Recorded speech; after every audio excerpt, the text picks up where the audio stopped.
ये गांव फौजियों का गांव है। ये घर फौजी का, ये फौजी का, ये फौजी का, ये हर घर में कम से कम 2 या 3 फौजी कार्यरत हैं। अब ये जरूरी तो नहीं है जो देश की सेवा कर रहे वो सिर्फ हिंदू ही करे, हम मुस्लिम भी तो कर सकते हैं सर।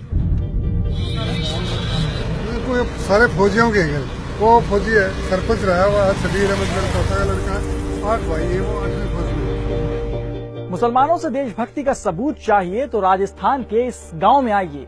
ऐसा इसलिए क्योंकि जब nationalism, anti national, Hindustan Pakistan और हिंदू मुसलमान की बात हो रही है तो हम पहुंचे हैं राजस्थान के धनोरी गांव में। एक ऐसा गांव जहां सबसे ज्यादा मुसलमान इंडियन आर्मी में हैं, या यूं कहें यहाँ हर दूसरे घर में कोई ना कोई इंडियन आर्मी में है और वो देश की सेवा कर रहा है।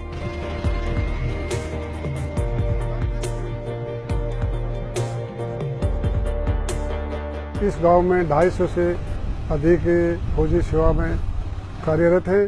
250 के करीब रिटायर हो गए हैं, 15 शहीद हैं, 3 जख्मी हैं, 3 युद्धबंदी हैं। इसको फौजियों के नाम से ही जाना जाता है। मैं 1965 में भर्ती हुआ था और 1971 में हमने ये युद्ध लड़ा था। उस टाइम में मैं भी एक प्लाटून हवलदार की हैसियत से लड़ाई लड़ रहा था, एक प्लाटून को कमांड कर रहा था। 1971 में मैं 14 दिसंबर को घायल हुआ जब मेरे को ब्लास्ट लगा था। उससे मेरे पाँव में जख्म बना और हॉस्पिटल में मेरे को ट्रीटमेंट मिला। उसके बाद मैं ठीक हो गया। उसके बाद में मैं फिर सेवा करता रहा।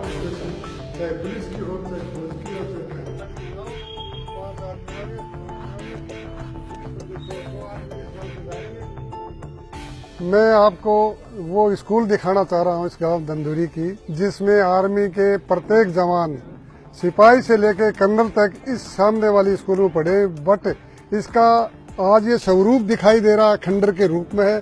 इस ओर सरकार कोई ध्यान नहीं दे रही है। ये हमारी याद है। जिस भी गांव में आपको लगभग हर गांव में शहीद स्मारक मेमोरियल मिलेगा। आप रोड पे जाओगे आपको नजर आएगा, लेकिन हमारे गांव में अभी तक न तो कोई मेमोरियल बना है। तो एक मेमोरियल तो बन सकता है यादगार के तौर पर। उसके लिए हमने गांव वालों ने काफी प्रयास भी किया, लेकिन हमें प्रशासन की तरफ से, गवर्नमेंट की तरफ से कोई भी मदद नहीं मिली।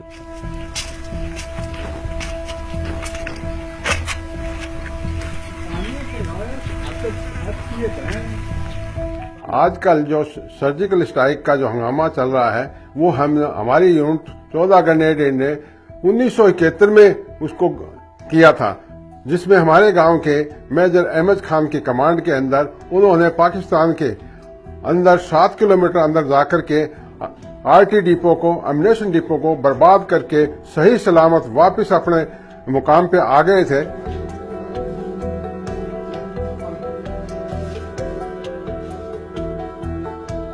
वन रैंक वन पेंशन का मतलब मुद्दा उठाया गया था और सरकार ने उसको मंजूर किया, लेकिन अभी तक भी धरातल के ऊपर वो पूरा हमारा नहीं किया है। धरातल पे नहीं उतरा, इसका क्या मतलब? धरातल पर नहीं उतरने का मतलब ये है कि उनको इक्वल अभी तक पैसा नहीं मिल रहा है। सरकार ने जो बेनिफिट देने की घोषणा की थी वो अभी तक धरातल पर सही नहीं उतरा है। उनकी एक पेंशन नहीं बन पाई है अभी तक। ये क्या दे रही है राज्य सरकार और केंद्र सरकार? कोई भी देख लो, नौकरी के अंदर आरक्षण शो करते हैं, लेकिन मैं ये पूछना चाह रहा हूँ वो कितने भूतपूर्व सैनिकों को सर्विस दे चुके हैं, कितने को लगा चुके हैं? अगर 100 वैकेंसियां भूतपूर्व सैनिक की अलॉट हुई है तो उसमें से हद मार के 10 वैकेंसियां भूतपूर्व सैनिक को देते हैं।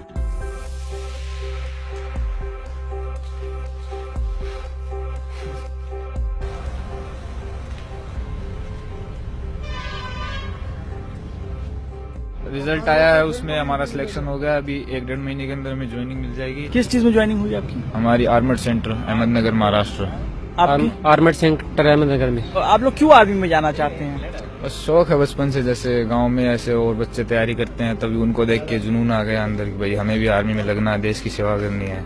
ये कोई जरूरी बात नहीं है कि जो मुस्लिम होता है वो देशभक्ति नहीं कर सकता। सर हम भी इंडिया के, हमें भी जैसे देश का सेवा करने की हमारे अंदर भी जज्बा है।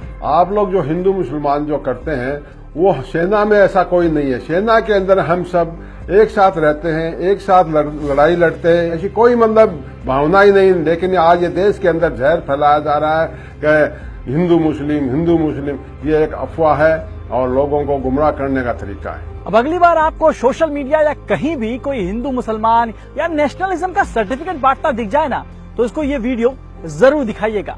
बाकी खबरों के लिए जुड़े रहिए द क्विंट और क्विंट हिंदी के साथ।